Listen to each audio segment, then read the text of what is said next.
Hello everybody, this is Tracy from Tracy's Paper Pastimes. Welcome to my channel and thank you so much for joining me today.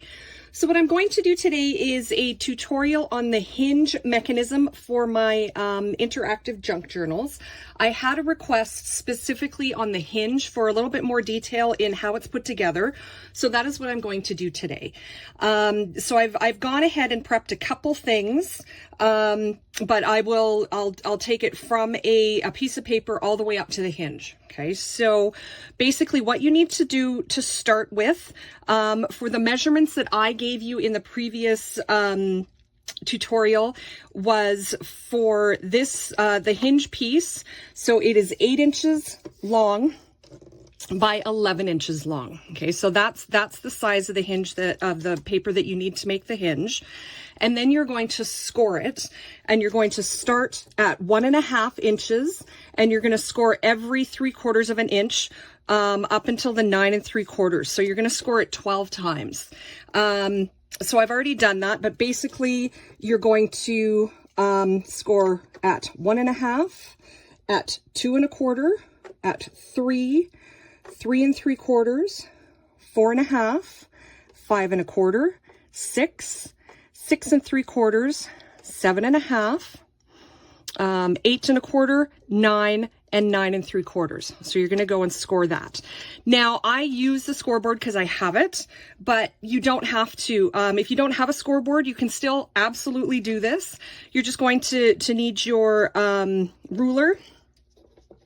And it takes a little bit more prep work, but it's definitely doable. So then you're just going to mark and make ticks at those same measurements. So 1.5, 2 1/4, 3, 3 1/4, and so on the top and the bottom. And then you are just going to line up those tick marks and score your paper.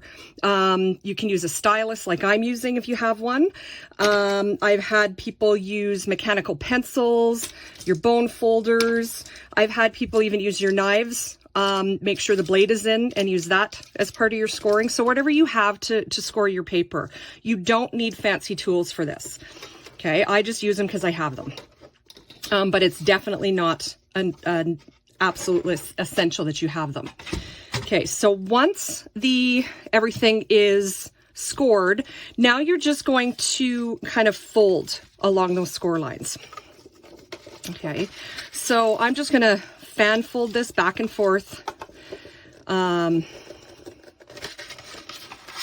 just to kind of crease all of those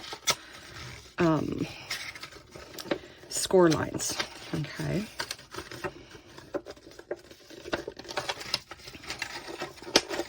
And it doesn't really matter at this point what's the valley fold, what's the mountain fold. It doesn't really matter yet. Okay. So once I've put folds and all of that, this is where you're going to start to kind of pinch and fold it to get the hinge mechanism. So we are going to start with the 1.5 inch, and then we're just going to kind of pinch it together here.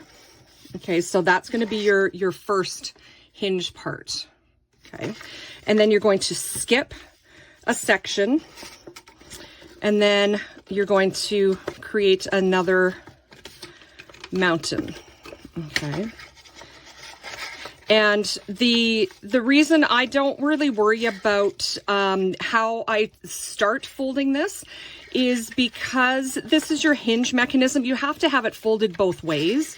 So the more you fold it, play around with it, the more pliable it's going to be, and the easier it's going to be to turn your pages and to have them lay flat in the journal. Okay, and then so you skip another 3/4 of an inch section, and then you pinch the other together. So you can start to see the hinge mechanism forming. Then I'm going to skip this one and then kind of get this to lay flat. So what you want to end up with, let me fold that one back, is something like this. So we have the 1.5 inch and then 2 3/4 inch sections we're going to tape or glue together. Then you're going to leave one 3/4 inch section flat and then glue the next 2 together. Leave one flat, glue 2 together, leave one flat, glue 2 together, and then you have your 1.5 inches at the other end. Okay, so now we're going to turn this over and I'm going to apply the tape. I just like using tape for this. You can definitely use glue. But all of those hinge sections, I just put a piece of the 2-sided tape down. You can use 2. I just use 1. But we just need to make sure that those sections are glued or stuck together. Okay. I have used both the tape and the glue before. You can do that to make sure that they're extra secure. Whatever it is that's your practice. Okay. Like whatever you do, there's no wrong. Okay. And then once that tape is down, sorry, I got this one a little bit long, so let me cut that off here because I don't want that sticking out. Okay. All right. And then I usually just kind of take my bone folder and burnish this down to make sure it's sticking. Okay, so here you can see here's the hinge, and I've just put the 2-sided tape down. So these are going to glue together. These 2 are going to glue together and so on. So they're all going to be glued together. Okay, so let's do that. So I'm just going to take the paper off and then I just fold this down and then burnish that down. Then I'm going to take the next one and just repeat that process. So I'm going to fold it down and glue that down.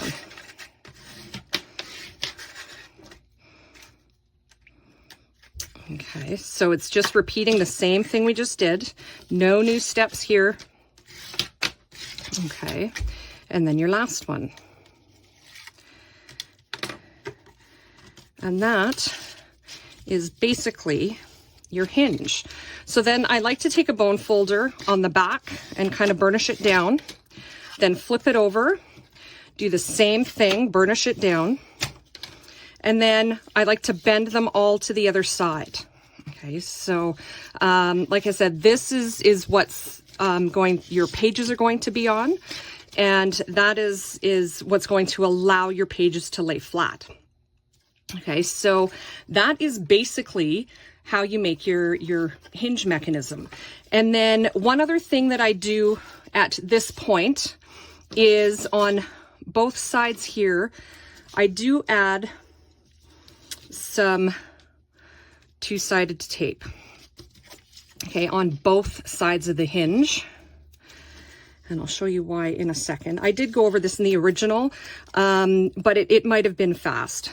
Okay, so then I'm going to repeat that on all of these hinges. And the reason I want to kind of pre-do this is when I go to incorporate the pages, then it's already done. So then these are our pockets, and then you just slide the pocket onto the hinge section and you glue it down. So when I glue it, I like to leave about 1/4 inch from the bottom. So when I glue it in, I don't know if you can see that from that score line. So from this score line here, let me see, like this score line here, the page is about 1/4 inch or so away from it. Okay. And that's how I like to attach my pages, so that they can lay flat. I find if you put the page all the way down to the hinge mechanism, then it can get caught when it's opening. If you have a little bit of space there, it just allows it to bend more freely. Okay. Now, before I attach the hinge mechanism into my journal. I want to do all of the decorations on the spine first. Like this little ring, the brad ring here that I put in, I had to put that in before I put the hinge on, because I want to hide that brad by the hinge mechanism. I don't want any of that showing. And so if you do any decorating like this, the spine of this one, I just used paper beads and strung them along, kind of whip stitch them into the spine. So all of that extra thread and stuff, I don't want that showing on the inside of the journal. So I will do all of that decorating before I actually put the hinge mechanism in. It's already attached here because I wanted to kind of show you all how it was done consecutively. But in constructing the journal, I wouldn't do it that way. I would do the cover first, do all of the embellishments and decorating, and then I would put the spine in. And then for the pages as well, a lot of times I leave them out of the journal and do all the decorating and do both sides, add the flips, add the flaps, the pop-up mechanisms and everything. And then once it's complete, then I put it in the journal. So I'm assembling it and decorating it. So I'm kind of making the pages, decorating them. Once it's complete, then it goes into my journal. I have made journals like this where now I haven't added any of the flaps or anything to this, but I have done that, added the flaps, and then decorated. And there's nothing wrong with that method. I just find it really, when you get into the middle and you have a lot of embellishments and a lot of flaps happening, it can be a little bit confusing. So I like to keep it simple, but that's just my method. You do whatever you're comfortable with. Like I said, there's no wrong. Okay. So here's kind of a top view of that hinge mechanism when it's attached. Okay, so I hope that helps with any of the questions that anybody had with the hinge mechanism specifically. If there's anything else that you need clarification on or would like different tutorials on other things, please reach out. I love junk journaling and teaching and sharing. So if you have any questions or any requests, please do feel free to do that. And I will leave here for now. So I hope that was helpful. So thank you for watching and happy crafting.